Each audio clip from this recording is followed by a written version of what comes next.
voting is a conscience matter for a Jehovah's Witness, then why are they giving so many talks warning people to stay politically neutral? My name is Amber. I grew up in the Jehovah's Witness cult, and I'm on here sharing my experiences, spent almost 40 years in it, and I'm fifth generation. We have always been told to stay politically neutral, to not get involved with voting, none of that, even though they were members of the United Nations for almost 10 years. And then once that came to light, boom, they terminated their membership. So if you weren't doing anything wrong, there'd be no reason to do that. So that's telling in itself.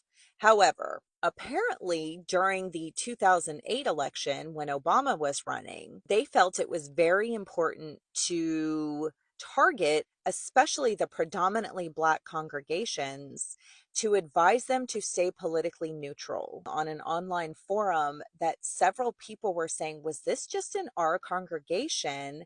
And several other people were saying, no, we heard this too. Our congregation's predominantly Black. And then other people were saying, well, I was in a predominantly white congregation and we never heard anything about it.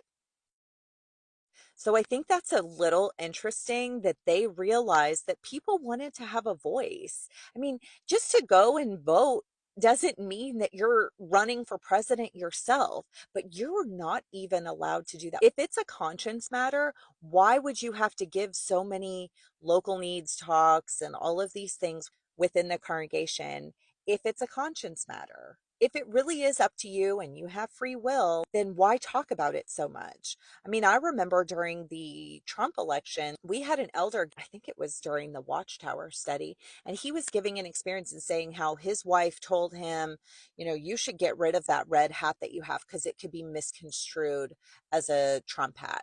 It was literally just a red ball cap. That's how intense they take this political neutrality thing. It's not a conscience matter. You're not allowed. Now, do Jehovah's Witnesses vote secretly? I'm sure some of them do. And if you feel the need to, go right ahead.